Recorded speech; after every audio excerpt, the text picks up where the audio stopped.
ആറന്മുള പാർത്ഥസാരഥി ക്ഷേത്രത്തിലെ വള്ളസദ്യ ലോക പ്രശസ്തമാണല്ലോ. ഏറ്റവും കൂടുതൽ കറികൾ വിളമ്പുന്ന സദ്യ എന്നുള്ള രീതിയിൽ കേരളക്കരയാകെ ഫേമസ് ആണ് ആറന്മുള വള്ളസദ്യ. ഇപ്രാവശ്യത്തെ വള്ളസദ്യയിൽ പങ്കെടുക്കുവാനുള്ളൊരു അവസരം എനിക്കും ഉണ്ടായി. ഞാൻ രാവിലെ ക്ഷേത്രത്തിലെത്തിയപ്പോഴേക്കും ഈ പള്ളിയോടങ്ങളെ സ്വീകരിക്കാൻ വേണ്ടിയിട്ട് വഴിപാടുകാർ ആറാട്ടുകടവിൽ എത്തിക്കഴിഞ്ഞിരുന്നു. ക്ഷേത്രത്തിനോട് ചേർന്നുള്ള പമ്പാ നദിയിലെ ആറാട്ടുകടവിൽ എത്തിയപ്പോഴേക്കും ഈ വള്ളസദ്യയിൽ പങ്കെടുക്കുവാൻ വേണ്ടിയിട്ട് പള്ളിയോടങ്ങളും അവരെ സ്വീകരിക്കുവാൻ വേണ്ടിയിട്ട് വഴിപാടുകാരും അവിടെ അണിനിരന്നു കഴിഞ്ഞു.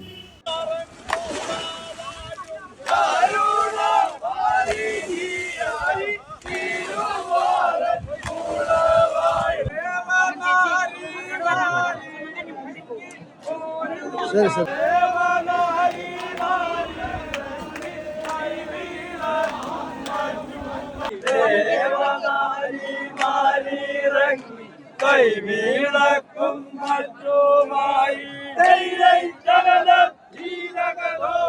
മഹാഭാരതത്തിൽ ഭഗവാൻ ശ്രീകൃഷ്ണൻ അർജുനന് ഗീതോപദേശം നൽകിയതിൻ്റെ പ്രത്യുപകാരമായി അർജുനൻ നടത്തിയ വഴിപാടാണ് ഈ വള്ളസദ്യ എന്നാണ് ഇതുമായി ബന്ധപ്പെട്ട ഒരു ഐതിഹ്യം. ഈ തിരുവോണത്തോണിക്ക് അകമ്പടിയായി എത്തുന്ന പള്ളിയോടക്കാർക്കായി വഴിപാടെന്ന രീതിയിലാണ് ഓരോ ദിനവും വള്ളസദ്യ നടത്തുന്നത്. ശരിക്കും ഇത് മധ്യ തിരുവിതാംകൂറിൻ്റെ രുചിയുടെ ഉത്സവം കൂടിയാണ്. തിരുവോണ ദിവസം പാർത്ഥസാരഥിക്ക് ഓണസദ്യവട്ടങ്ങളുമായി എത്താറുള്ള തിരുവോണത്തോണി ആറാട്ടുകടവിൽ അലങ്കരിച്ച് ഭംഗിയാക്കി ഇട്ടിട്ടുണ്ടായിരുന്നു. ആചാരങ്ങളുടെ അകമ്പടിയോടെയാണ് ആറന്മുള സദ്യയുടെ വഴിപാട് ആരംഭിക്കുക. അതിനായി പള്ളിയോടക്കരയിൽ നിന്ന് അനുവാദം വാങ്ങും. ശേഷം സദ്യയ്ക്ക് വേണ്ട ഒരുക്കങ്ങൾ ആരംഭിക്കും. ഒരു പറ ദേവനും ഒരു പറ പള്ളിയോടത്തിനും എന്നതാണ് സങ്കല്പം. പുരോഹിതരില്ലാത്ത വഴിപാടെന്നതും ആറന്മുള വള്ളസദ്യയുടെ ഒരു പ്രത്യേകതയാണ്. വഞ്ചിപ്പാട്ട് പാടി പള്ളിയോടങ്ങൾ പമ്പാ നദിയിലൂടെ ക്ഷേത്രക്കടവിലെത്തും. ക്ഷേത്രത്തിലെത്തുന്ന വള്ളത്തെ വഴിപാടുകാർ ആചാരപ്രകാരം സ്വീകരിച്ച് ക്ഷേത്രത്തിന് ചുറ്റും പ്രദക്ഷിണം വെച്ച് കൊടിമര ചുവട്ടിലെത്തി ചടങ്ങുകൾ നടത്തും. തുടർന്ന് വഞ്ചിപ്പാട്ട് പാടി വള്ളസദ്യ ആരംഭിക്കും.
വള്ളസദ്യ സമയത്ത് ആറന്മുളയുടെ അന്തരീക്ഷം വഞ്ചിപ്പാട്ടിൻ്റെ താളാത്മകമായ മന്ത്രങ്ങളാൽ മുഖരിതമായിരിക്കും. ആഘോഷത്തിൻ്റെ ആത്മാവാണ് ഈ പരമ്പരാഗത വഞ്ചിപ്പാട്ടുകൾ.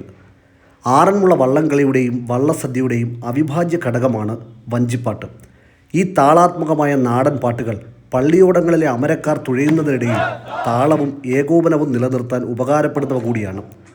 വള്ളസദ്യയ്ക്കായി പള്ളിയോടങ്ങൾ ക്ഷേത്രക്കടവുകളിലെത്തുമ്പോൾ അമരക്കാർ വഞ്ചിപ്പാട്ടുകൾ പാടിക്കൊണ്ട് ക്ഷേത്രത്തെ പ്രദക്ഷിണം വയ്ക്കുന്നു. സദ്യക്കിടയിലും പാട്ടുകൾ തുടരുന്നുണ്ട്. വഞ്ചിപ്പാട്ടുകളുടെ വരികൾ പ്രധാനമായും ഭക്തി, വീര്യം, പ്രാദേശിക നാടോടി കഥകൾ എന്നിവയെ ചുറ്റിപ്പറ്റിയാണ്.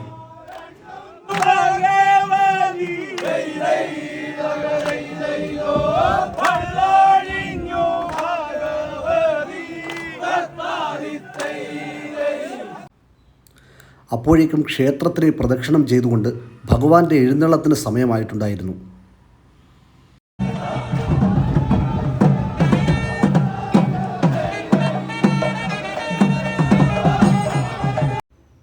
പത്തനംതിട്ട, ആലപ്പുഴ ജില്ലകളിലായിട്ട് 52 പള്ളിയോടക്കരകളാണ് വള്ളസദ്യയുടെ ഭാഗമാകുന്നത്.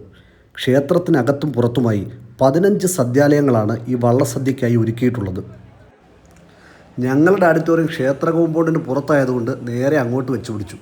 നല്ല തിരക്കായതുകൊണ്ട് ഇടിച്ചകത്ത് കയറിയപ്പോഴേക്കും ഓഡിറ്റോറിയം നിറഞ്ഞു കഴിഞ്ഞു. 64 ഇനം വിഭവങ്ങളാണ് ഈ സദ്യയ്ക്ക് വിളമ്പുന്നത് കേട്ടോ. അതിലെ 44 എണ്ണം മാത്രമേ ഇലയിൽ വിളമ്പത്തുള്ളൂ. ബാക്കി 20 എണ്ണം പാട്ടുപാടി ചോദിക്കലാണ് പതിവ്. ഈ പാട്ടുപാടി ചോദിക്കുന്ന വിഭവം ഈ വഴിപാടുകാർ കൊടുത്തിരിക്കണം. അതില്ലെന്ന് പറയാൻ പാടില്ല. അതാണ് ഇവിടുത്തെ ആചാരം. ഈ പാട്ടുപാടി ഇത് ചോദിക്കുന്നതും ഇത് കൊടുക്കുന്നതും ശരിക്കും കാണേണ്ട ഒരു കാഴ്ച തന്നെയാണ് കേട്ടോ.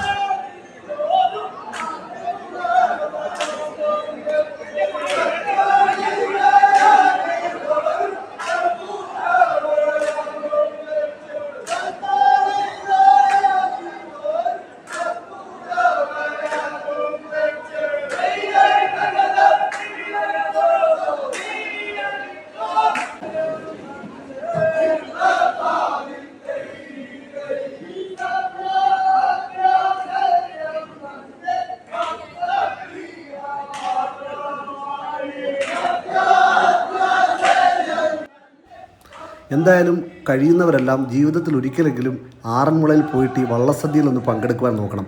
ഈ ആഹാരം കഴിക്കുക എന്നുള്ളത് കൊണ്ട് മാത്രമല്ല കേട്ടോ, ഇവരുടെ ഈ ആചാരാനുഷ്ഠാനങ്ങളും ഈ വഞ്ചിപ്പാട്ടും വള്ളപ്പാട്ടും വേഷവിധാനങ്ങളും ഒക്കെ കാണാനും കേൾക്കാനും ഒക്കെ ഭയങ്കരമായ ഒരു രസമാണ്. അത് കാണേണ്ട കാഴ്ച തന്നെയാണ്.